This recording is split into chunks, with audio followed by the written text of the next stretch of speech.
Assalamualaikum warahmatullahi wabarakatuh. Ketemu lagi di pelajaran sosiologi.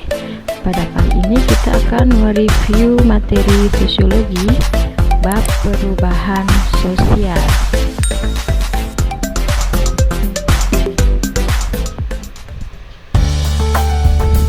Pada review bab ini kita akan mengulas kembali apa yang sudah kita pelajari bersama-sama, baik dari awal sampai akhir pada bab perubahan sosiologi. Berikut ini beberapa ulasan mengenai tanya jawab yang Ibu rangkum dari pertemuan di Google Classroom pada forum. Kesimpulan yang kita tarik dari definisi perubahan sosial adalah perubahan yang terjadi di dalam fungsi masyarakat. Teori perubahan sosial ada teori evolusi, perkembangan, siklus, konflik, dan fungsional. Beberapa bentuk perubahan ada perubahan cepat, lambat, dikehendaki, tidak dikehendaki, perubahan besar dan kecil. Berikut beberapa contoh dari perubahan besar dan perubahan kecil. Ada contoh dari perubahan yang direncanakan, ada contoh dari perubahan yang tidak direncanakan, perubahan evolusi, dan perubahan revolusi. Selanjutnya akan ditampilkan pertanyaan dari Salsabila tentang faktor pendorong sosial.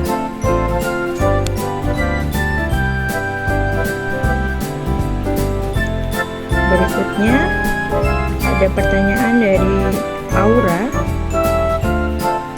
yang menanyakan tentang masyarakat tradisional.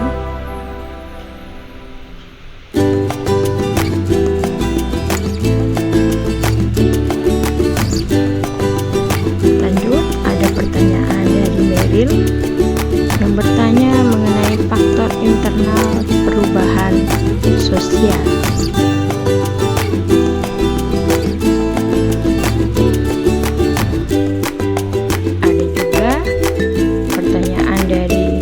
Nabila Triwardani yang bertanya tentang hambatan ideologis.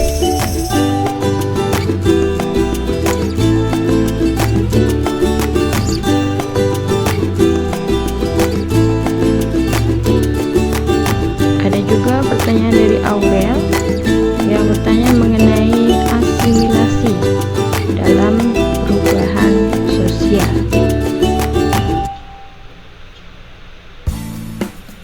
Berikutnya ada dari Saka yang bertanya tentang proses akulturasi.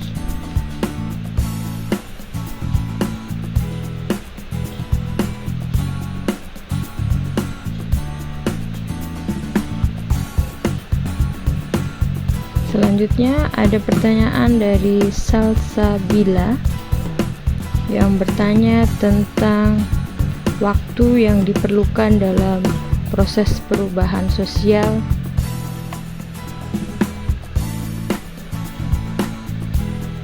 Kemudian ada pertanyaan dari Mary lagi yang bertanya tentang dampak negatif dari perubahan sosial.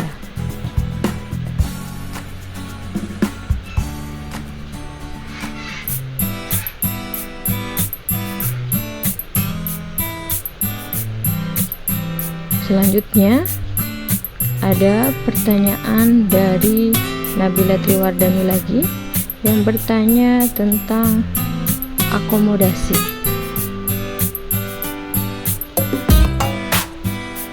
Dilanjut, ada pertanyaan dari Adelia menanyakan tentang penyebab dari program-program pemerintah yang berkaitan dengan pelaksanaan pembangunan. Ada juga pertanyaan dari Nabila Inayah yang berkaitan dengan media massa, proses dari media massa menuju demokrasi. Ada pula pertanyaan dari Mary lagi yang berkaitan dengan cara untuk membangun sebuah kehidupan demokratis. Disusul pertanyaan dari Nabila Triwardani yang bertanya tentang hubungan antara pemerintah dengan rakyat.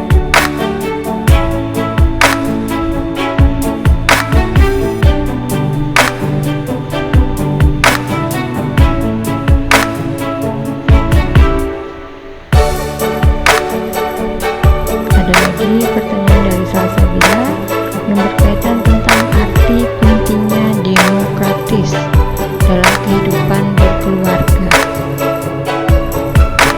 Ada pertanyaan dari Aurel yang menanyakan tentang mewujudkan sebuah negara yang demokratis.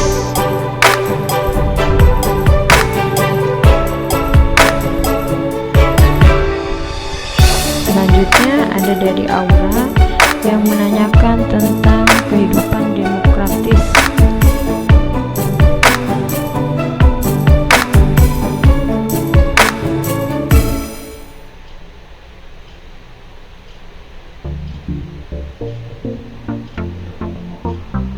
Ada lagi pertanyaan, cukup ya. Di sini berkaitan dengan perubahan sosial yang sudah kita pelajari. Oke, terima kasih. Silahkan disimak baik-baik videonya tadi, bisa dilihat kembali dan diingat-ingat. Terima kasih atas perhatian belajar. Jaga kesehatan. Assalamualaikum warahmatullahi wabarakatuh.